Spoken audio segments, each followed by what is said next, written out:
What's up, everybody? Welcome to another episode of the Surf and Sales podcast. I am one of your hosts, Scott Leese, co-founder of the Surf and Sales Summit. Check it out at surfandsales.com.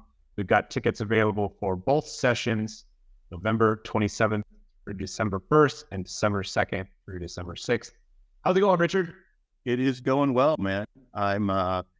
It's interesting. I just was commenting that you shaved your beard and goatee. You look like a baby-faced assassin, like our friend Steph Curry. So I'd be lucky at the age of 45 to look and challenge you.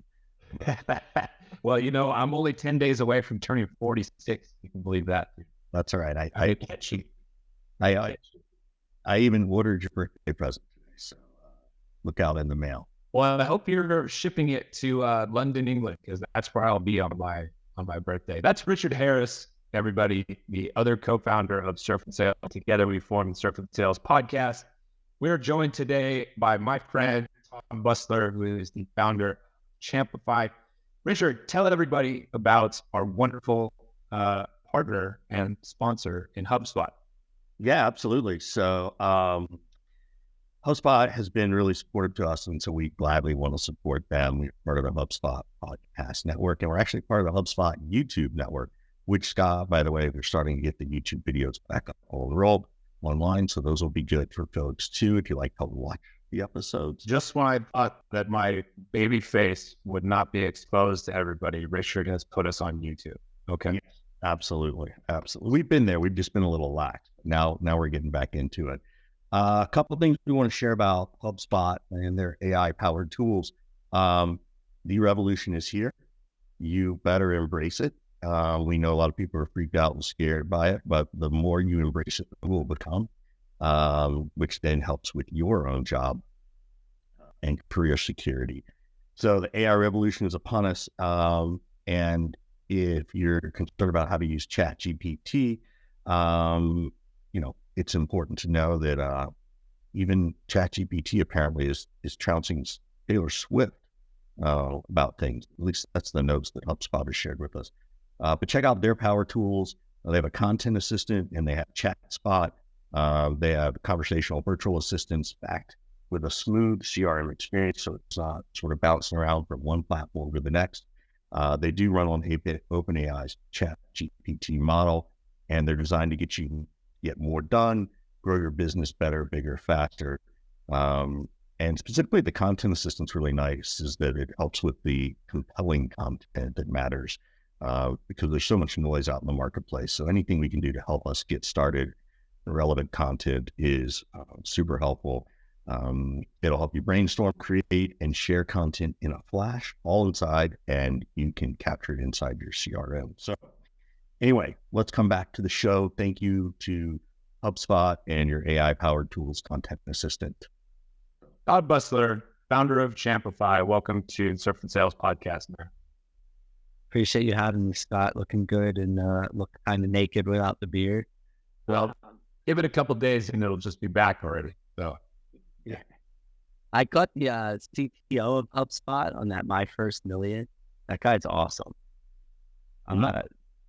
Just like how he thinks about ChatGPT, how quickly they spun it up, what he's focused on, what kind of domain side projects he's working on. That guy seems to have it figured out. Interesting to think about the CTO of a huge company like HubSpot, who's still side projects, side hustles, whatever you want to call it, because so many people are like, oh, you should only focus on one thing. And here's this guy. He's exploring different things. Yeah, it's definitely not an accident either. He talks about it on like, look, yeah, I want to stay the CTO of this big company. He's one of the founders, but it's like very intentionally doesn't manage people, always working on the next big thing. Where is he spending his time? And I just think where really sharp people like that are spending their time is a big enough signal in itself. So it's worth a listen. Well, tell everybody about what you're working on so they have some context for, your background, your expertise, that stuff. Yeah. So my background, I've been in tech sales and tech startups for the last 12 years. Really learned and cut my teeth at a company called Keep in the product analytics space. I was the first rep there. I joined at 5 employees and left around 300 employees. I joined like pre-Salesforce, pre any contracts. it, super early. Spent a year in venture as an operator in residence after EAP, mainly because I really liked the early stage, and that gave me a chance to work with early stage founders in the unusual ventures portfolio, helping, Scott and Richard, two engineers that are going to market and have no idea how to sell and market. So I got to work with like 4 to 6 companies pretty deeply there on getting their first couple customers, hiring their first couple reps, figuring out what channels are going to work. And then during my time at EAP, really the last 3-4 years at EAP, coupled with helping these early stage founders, I just kept seeing that, the way these companies have traditionally gone about outbound sales was really changing, right? It used to be here's a Zoom info account, here's outreach, kind of go, and you could get people that were really hungry and comfortable with those tools to have good success. And that world has really changed, right? We've seen email volume double in the last 2 years. We've seen response rates drop like 40 to 50% across the board. And I'll tell you, I don't think that's changing. A lot of this AI stuff, I think, is accelerating that. So what Champify's out to do is help companies that have done a really good job building happy customers and thousands of happy users to tap into those people. About 1 to 2% of those people are changing jobs every single month. And that presents a huge pipeline opportunity today, especially when some of your outbound traditional channels are less efficient and less effective than they've been. So Champify takes the whole process of tapping into that entire audience, whether that's in your CRM, your product user database, whatever that is, monitoring, understanding where they're going, alerting the right rep at the right time so you can be super relevant in your messaging. And our customers are seeing, significantly higher response rates, better win rates, better velocity on a bigger chunk of their overall pipeline than they would have thought. If you call this customer-led growth? I would. I definitely would, because a lot of these people are going from one customer to a named account or prospect, but you're following customers, right? And the companies that have built the best relationships and delivered the best experiences to those customers are basically they're not looking at these individuals as, hey, Scott has been at HubSpot for 10 years. They're looking at Scott as the individual and really building a relationship with that individual throughout their entire employment, right? The companies are winning that are being rewarded for having those good experiences and good products over, the length of the company's history. I, of course, love hearing you say that traditional methodologies are not working as well as they used to. I've been espousing this for, 6 to 12 months now, trying to get louder and louder around it. When you see customer-led growth models and have your own customer base growing, people who are running into this kind of challenge, how prevalent is the idea or the thesis that, my God, we've got to evolve because cold calling is not working as much, emailing is not working as much? Is this still a radical idea? You're going to get a lot of pushback on it. Is there chinks in the armor now and people kind of are aware of it and they're accepting it, or are they full blown accepting? There's 3 schools of thought. There's you that's on the forward edge and advising a bunch of companies and seeing it firsthand of hey, the playbook for 2016 just does not work like it does in 2023. And they get it, right? And they're looking at really creative ways of using intent or customer-led growth or things like networks, et cetera. I think there's the old school sales leader that's just no, more activity. That's what worked. Am I doing that? And there's a lot more people that fit into that camp than you'd expect. And quite frankly, I feel like a lot of them those sales leaders are giving their teams losing plays, right? I talk to sales reps every day and I'm look, I have 2 options. Do what I think's best or hit the metrics they want that aren't working. What do I do? That's a shitty situation to be in. I think most people are in the middle, Scott, where they're wait, I'm seeing this is happening. I don't really know what to do about it though. Yeah. Right. I made my whole career on following, somewhat similar playbook. And now there's a lot of stuff in the market of, what do I actually do to increase pipeline? What do I do to create winning plays? And I think people are trying to wrap their head around what's the biggest bang for the buck? How quickly do I make a radical change? Well, that's my question naturally, is to sort of say, okay, well, where do you start? Right.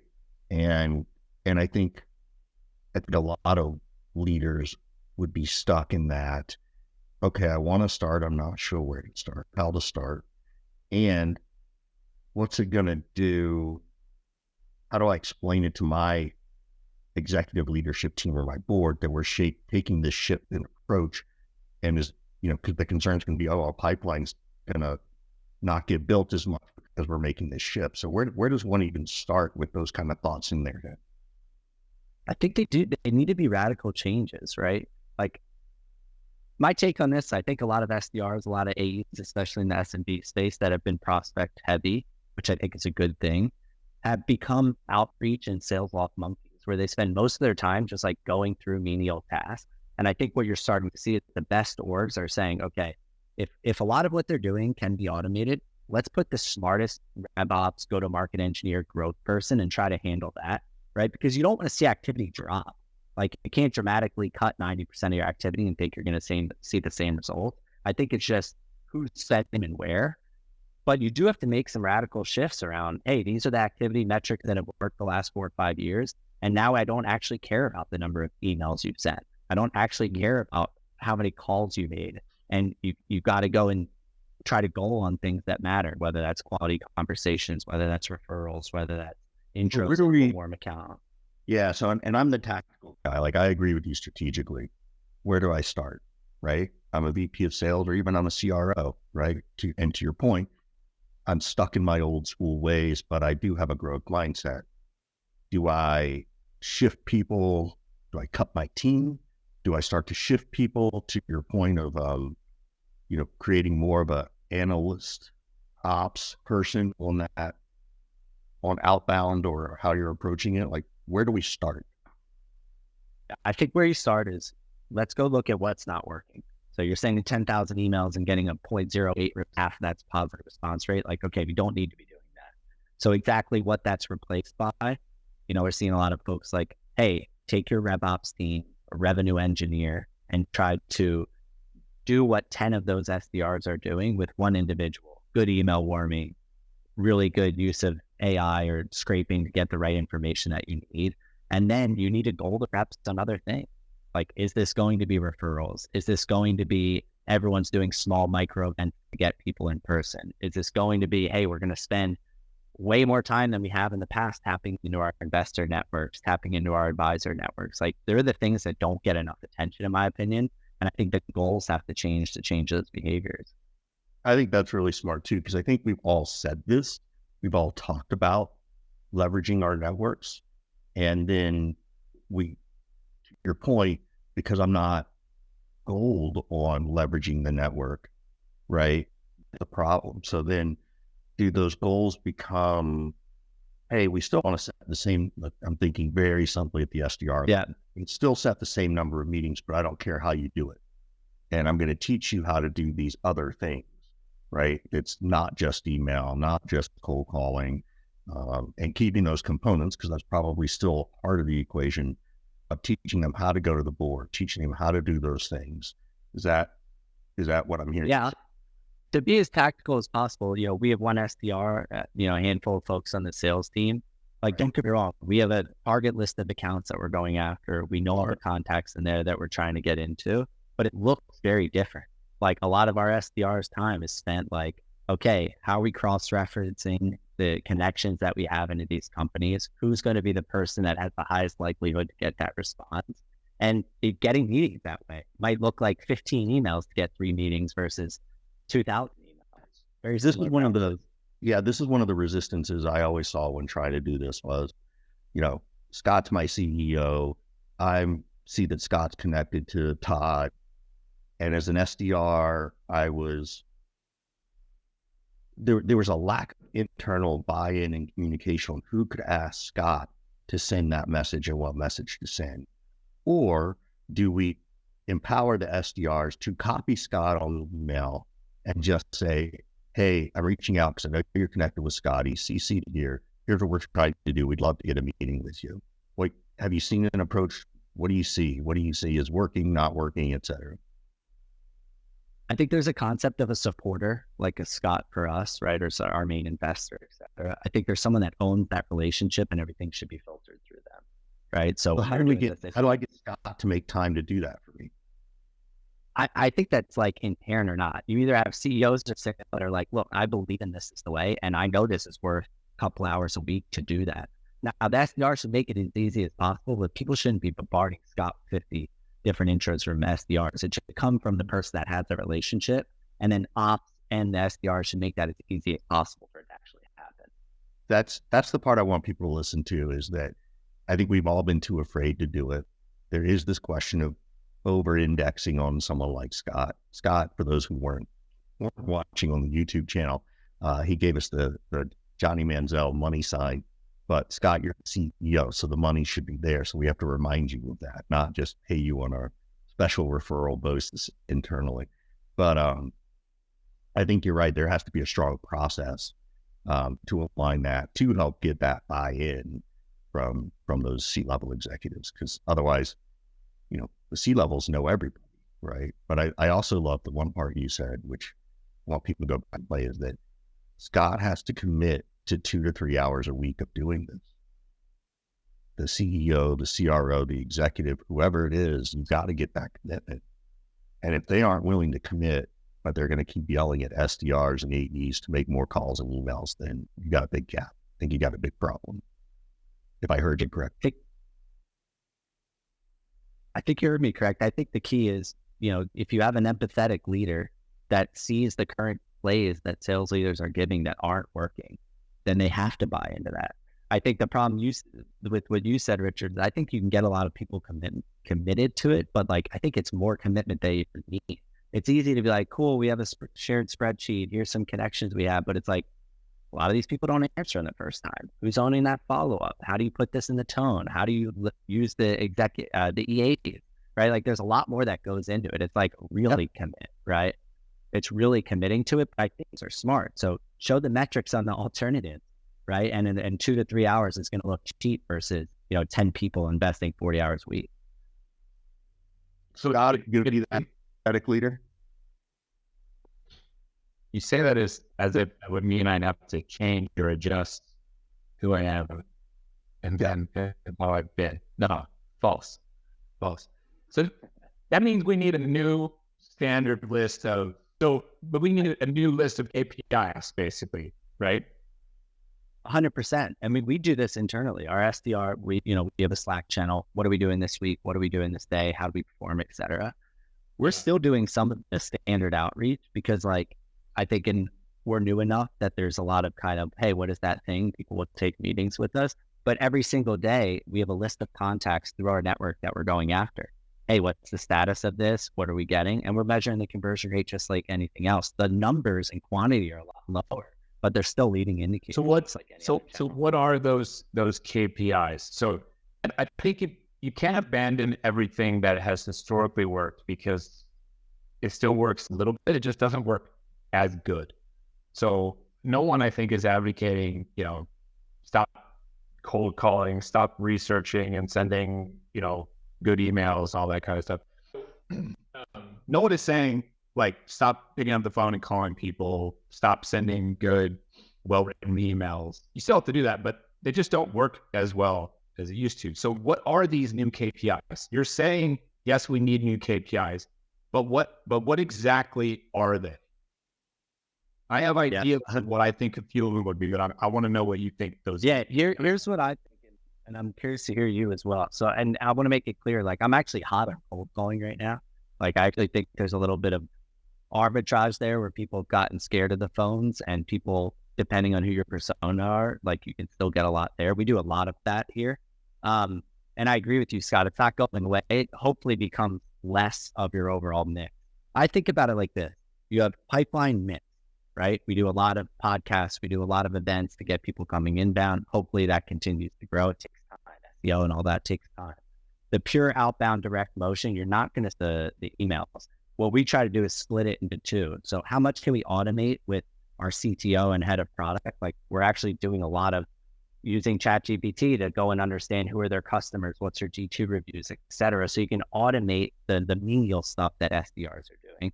And then we have KPIs around personal first high quality email written to a prospect. We still look at that because that is a different type of conversion rate. I think the things that we're adding is we use our own product. And we always know, okay, how many former customers are coming into another account? Are we adopting them at 100% or very close to it? How big of a pipeline source does that become? How big of a pipeline source does the networks, the connections become? And every month we're looking at, here's the potential intros we're trying to make this month. How many did we ask? How many are we actually getting? So I think it just spreads the mix across of what we're getting. But that's how I think about the new KPIs. Some of the new Anything KPIs. you'd add? That's done. Anything you'd add, Scott? Well, some of the ones that I have been thinking about is, in order to utilize any type of network, customer network, community network, friend network, advisor network, whatever, you have to first build a network. So if we're saying to sales people, like, gone are the days of making 200 calls a day, it would make sense for you to make like 15 to 20 really smart ones. What we need you to now do is grow the size of your network. So I could see a world where it's like, did you send 25 new connection requests today to the right type of prospect or individual in your industry or whatever? How many network events did you attend, either in person or virtual? How many podcasts did you book or record? And then, what do those get in terms of outcomes, of course, right? I've been thinking about, things like that, follower count growth, right? That stuff matters right now. People used to say, and maybe still do say, like, those are vanity metrics, that they don't mean anything. It's like bullshit. Somebody who has 300 people in their network does not have the same opportunity to sell through their network as somebody who has 300,000 people in their network. So those are a few of the KPIs that I've been thinking about that, maybe are starting to become more important than they used to be. We did old CRO that at the time I looked at him like he had three heads, where he's like, hey, I want you having at least 5 meetings with partners, just your peers that are selling to the same accounts, whatever. And I looked at him like he was crazy. I think he was ahead of the curve. I'd add that to that as well. Like if you just know who are the people selling to those same accounts, you're more likely to be in a conversation with something, right? So I agree with that. And I think the LinkedIn connection is big too. I think companies need to be intentional about, okay, is this everyone in our organization? Or are we trying to create a couple people that have way bigger followings, way bigger influence and funnel things through to them? But like, if you're not maxing out the LinkedIn connections to your target prospects, you're crazy. Like, you're crazy. Yeah. I think it has to be a part of the process. Richard, go ahead. Yeah, I want to actually shift topics as I was running through tech support, so I kind of got lost on this one. But I had a question early on in the beginning, so y'all can come back to this if you want. Yeah, you mentioned sort of being an entrepreneur in residence. Can't remember what operator in residence, is that what it was called, right? Yeah. And you enjoy working with those early stage companies, house first few customers.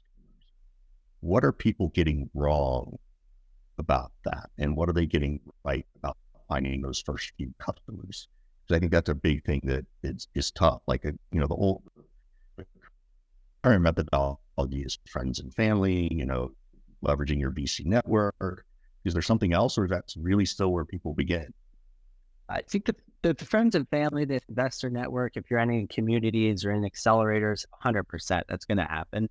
I do think there has to be a component of, you have to go and test, will people respond to this that you don't know, right? You get better feedback from people you don't know, and just seeing if people respond. And again, you have to test the mediums and the channels, but you have to do that validation. I think why I like early stage stuff is you have to be super creative. Like, your pitch deck or how you position things changes usually every meeting or every handful of meetings. Also, you're 9 out of early stage companies, you're creating some budget. So like, yeah, you have to get really good at, we don't have budget for this, we're not looking at this. No one does. And like, you have to learn how to get people to want to care about it. I think the biggest mistake, Richard, to answer your question, is people go too wide. Like, so many times in my unusual experience, or a lot of founders now that have eng background will ask me, hey, how do you go about this? And 9 out of 10 times I say, okay, let's walk through your ICP. And I figure out, how do you cut this 90%? like narrower is better. And most people think like, oh, let me go wider and that's going to get better outcomes. But you should constantly be looking at the ICP as how can I cut this, or what new hypothesis can I make so that I can cut this, right? It's a series of testing. Are we reaching out to people? Can we get responses? Does this resonate? But I think the big mistake is people go wide on their ICP instead of trying to tighten it. Yeah, I agree with that a lot. Yeah, I agree with that as well.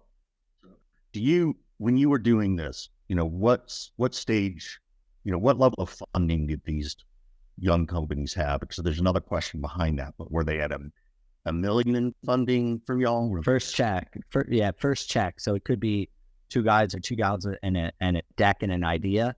I couldn't really help them much at that stage, except set up some customer development conversations. But 9 out of 10 times it's your first check, free revenue or very little revenue. Yeah, but how much is that first check? Because there's a question behind this question. You think? Well, I was there at a little bit different time in the venture world. So there's a lot of times there's some really big first checks written. It wasn't crazy to see $3, $5, $8, $10 million. It's the first check. That's the reason. So let's say you get that $3 million, right? Where do I take that $3 million to go get new customers, right? How much of it is product? How much of it is, super early? I don't know if she's a salesperson, so to speak, right? But I'm trying to get to that founderless moment. Yeah. How do I do that? Because so often I see people get the $3 million and they don't spend anything. I'm not saying go willy nilly and lose it in 6 months, but you can be smart with $3 million for a year and a half, right? Like that's my belief anyway. 2 points. So first off, I think like the early stage funding rounds being smaller and getting back to like milestone oriented is right. So you're not raising 8 billion, trying to see if there's something there for 4 years. Like you should see in 18, 24, 30 months, like, okay, do we have enough here to keep going? I think in terms of how you spend the money, the thesis of Unusual and why they hired people like me is because it didn't make sense to hire a full-time rep yet, or they couldn't get the caliber of the person they wanted because there wasn't enough proof yet. So could they drop in someone like me or a couple peers we had there to try to help them accelerate this?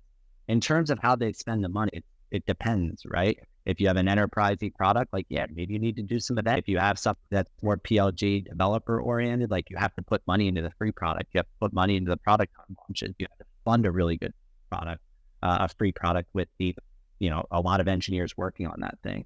I think what I've seen is that a lot of the technical founders tend to go too deep on the product, and they're like, okay, if we have this one more feature, it's ready to sell. I think you have to try to sell right away.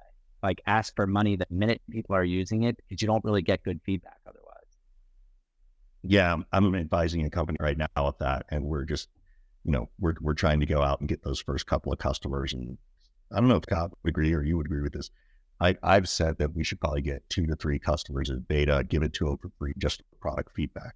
If we can get money from them, great, but that's not, we're still early enough that we need user feedback, and just trade off the logo usage and customer stories for the ability to test the product. So Let's pick that up. Right. Richard finishes this wonderful mid-roll. All right. Go ahead, Richard. Scott is both director and producer today. Yes. And star. Real quick. I guess I'm the producer since my computer's running out of memory. So thank you again to HubSpot for the HubSpot Podcast Network. They got tons of other great podcasts on there. One of our new favorites is hosted by Donald Miller, and it's called Business Made Simple. And he really does take the mystery out of growing your business. He's done some great interviews, one with Seth Godin that we've talked about before. He's also talked to the CEO of Belay, which is Trisha Iortino, about best practices of hiring and using a virtual assistant. Scott is in dire need of a virtual assistant, but he hates to spend money. So I'm trying to convince him that this is a good episode he should listen to. And just sort of leveraging the fact of all these little things that you can delegate out to get out of the way, which Scott loves to delegate out. He just doesn't want to pay somebody to do it. So go listen to this episode with Donald Miller and Trisha Iortino over at Belay. I think you'll get some good advice and insights. That's Business Made Simple by Donald Miller on the HubSpot Podcast Network. Okay, back to it, Scott. Richard really summarized my personality well there, very, very much so. So how do you think about this, Todd? So Richard is saying, you have a few kind of beta customers. For what it's worth, in my company that I'm building right now, GTM United, I have 10 beta customers that I'm essentially giving away the product for free to right now. But you're sort of saying like, I don't know, maybe I should monetize this sucker straight away. No, I think super valuable, whether it's 2 or 5 or 7 or 10. I don't think that matters. I think it matters at how in depth you need to be, how many users there are. Design partners are super valuable, and Unusual writes a ton about this. I think they have this field guide that's really good about this whole design partner framework. I think design partners should have an end date though. Hey, Richard, you're doing this with these 2 or 3 design partners. It's super valuable just to get them using it and meeting with you on a weekly basis. I think you should set a line in the sand that says, hey, after 3 months, after 6 months, when these XYZ things happen, we're going to ask you for money. And just set the expectation up front. And even if it's not a lot, just that it is coming, I think that's the right way to approach it. Because like you really don't know until you ask for money a lot of times. Scott, what do you think about that? Do you do that? That's an interesting idea. I would say that I'm not executing that exactly the way he describes it, but I'm within range, within reason. I'm also, if I was really trying to like go all out and I was focused on doing just one thing, I think I'd be probably executing that. But the reality is I'm running multiple businesses, doing multiple things, and I'm doing the best I can with the time constraint that I've got. And so I'm, giving 85%, get a B minus. There you go. That's why you need the virtual assistant, Scott. Well, yeah, you're probably right. I just sold you. Well, this is a whole other conversation then. Well, how do I find a virtual assistant that I know and can trust to do certain things? Because I have trust issues. I'm happy to delegate everything off to Richard because I trust Richard to get things done. Random virtual assistant that I don't know, I struggle with this. Cats did. You know how to do that. Come on, stop. I don't want to test.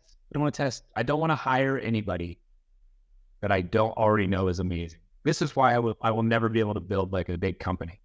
This is what part I love, because Scott just loves to absolutely melt down on camera. Todd, Richard seems to be having some technical difficulties once again. We usually try to wrap the show by getting into some things that you want to talk about, some questions that you might have. If you want to ask us, anything, need some advice or whatnot. So, what's on your mind? How can we maybe be helpful to you? Yeah, I'm curious how you think about one thing. You've been in the LinkedIn influencer game for a while. You built a big audience, I think, super authentically as well. I've been seeing some changes on LinkedIn in terms of the reach. I'm curious how that's affected you, or what if some other people in your network say? Oh boy. So now you're about to see smoke come out of my ears.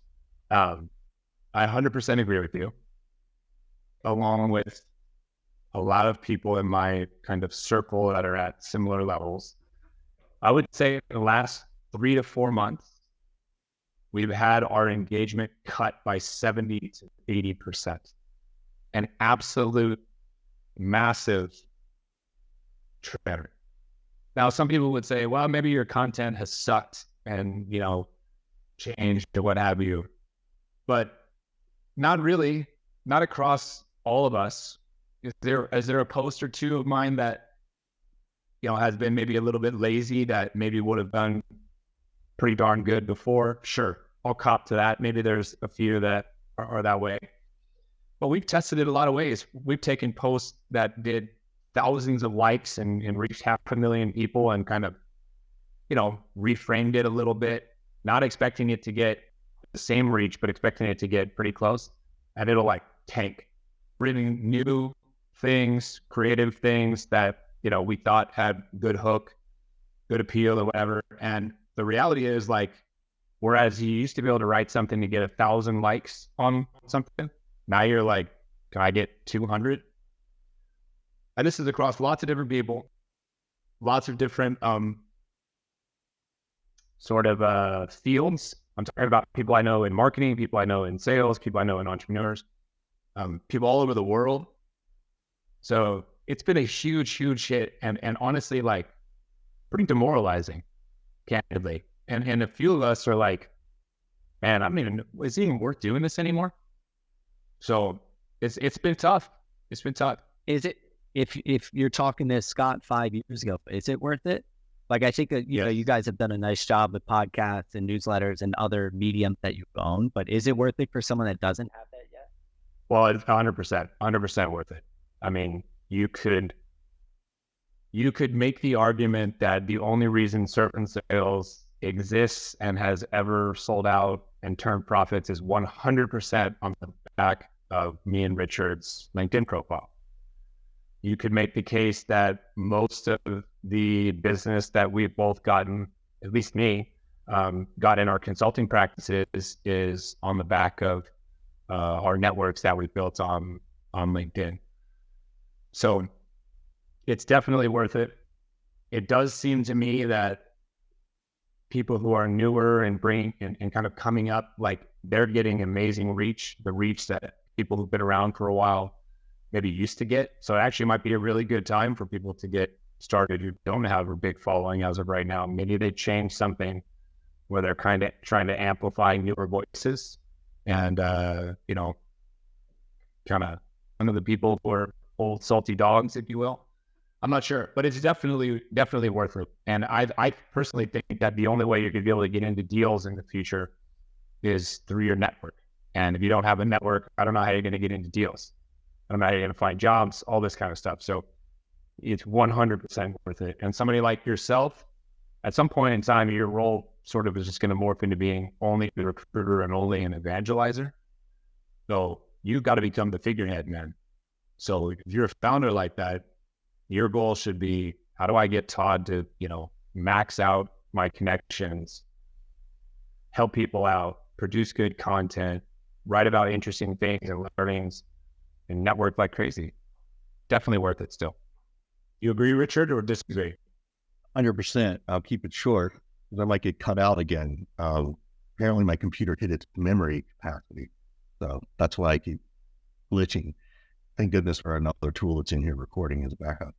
But I agree. I think that's part of it. I think that, you know, it's interesting. Scott and I have the same affliction. He has a much greater reach. I get angry and frustrated that my content doesn't do as well as his. He gets angry and frustrated that his content doesn't do as well as his. So it's the same problem.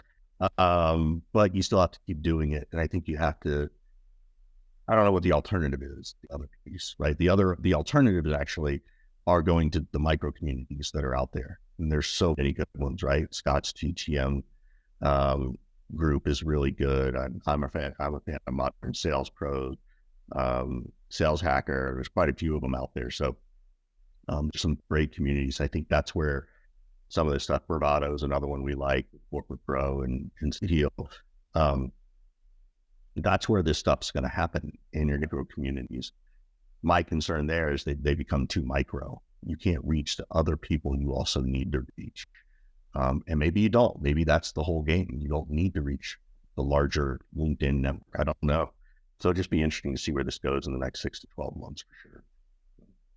I guess the alternative is people just jump platforms, Todd. Is, you know, where people used to spend time building an audience on LinkedIn. Now they're spending time building an audience on YouTube or Instagram or TikTok or whatever. But they're not, I don't think they're giving up on the LinkedIn side. I think they're trying. I don't think people are. I'm just saying that Todd was saying, what's the alternative? Or you were saying, what's the alternative? It's like, well, the alternative, I guess, is I stop spending time and energy creating on LinkedIn and I just go all in on a different platform. Yeah. Yeah. I don't think you can suicide into one or the other, though. Probably not, but you could make the argument that some of us who've been after LinkedIn put ourselves in a box because we didn't do anything with all these other platforms and we kind of put all of our eggs in LinkedIn. Whereas some people maybe who are coming up right now, they're capable of building simultaneously across platforms, which is probably the smarter strategy. Agreed. Great. Well, we're getting towards the end, wrapping it up, and thanks to HubSpot. But Todd, as you know, we always like to ask, what questions do you have for us? I know you asked one that elicited that answer, but any other questions you have for us? What can we do to help you? Yeah, I got one more. This isn't direct help for me, but much like you said, Scott, on the link, on the networking phone, I'll tell you what, we get into a lot of deals. Someone asked me advice on something, hey, early stage sales, comp plans, et cetera. And then that turns into meetings later, intros later. So I actually spend a decent amount of time doing that.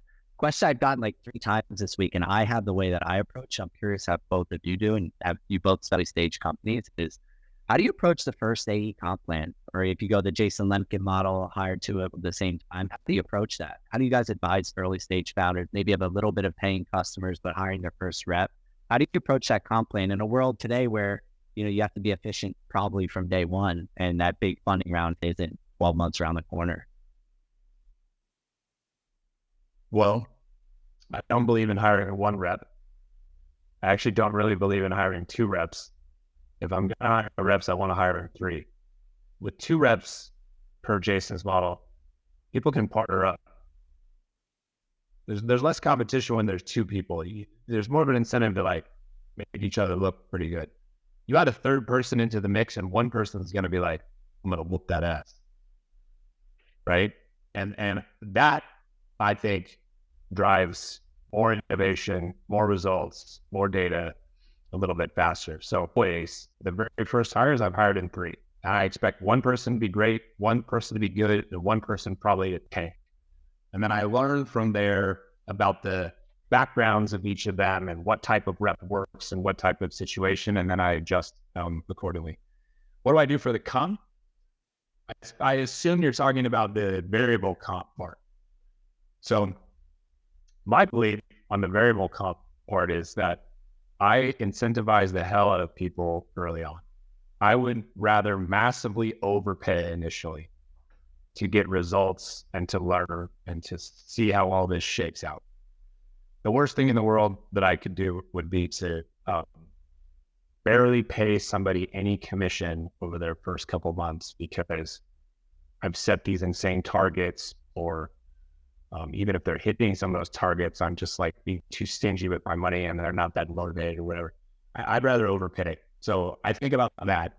I think about setting easily attainable milestones so people can build momentum, and that momentum can sustain itself. I want us to have wins, not just the sales rep, but the whole company. You know as well as I do that when the product team builds something and nobody can sell it, that's demotivating. So we want wins. We want momentum. And so I would probably leave it that way for like 6 months to a year. And then I figure out, okay, what's reality here? Like, I can't pay these people $9 million a year. So I can't pay that much, right? And I tell people before they come, like, this comp plan is going to change. There is assumptions baked in here. This is what I think we should be able to do. This is where I think you're going to land. If we've over-indexed and made it really, really easy, we'll have to adjust, but go ahead, get your paper while you still can.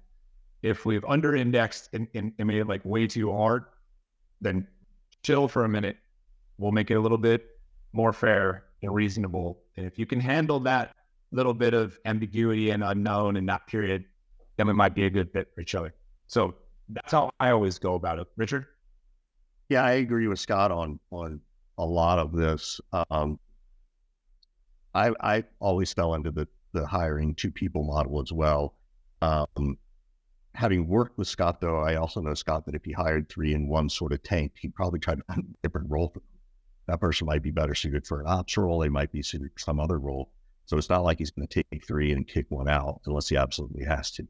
But I just know that's how Scott thinks. I think the other piece to what Scott's saying is, I believe, the piece that Scott's talking about is, I don't need to make it such a stretch goal that they want to go within the first 2 or 3 months they're there, right? They have no loyalty to me, 0. So if I'm not paying them well and they bounce, whose fault is that? It's not theirs. It's mine.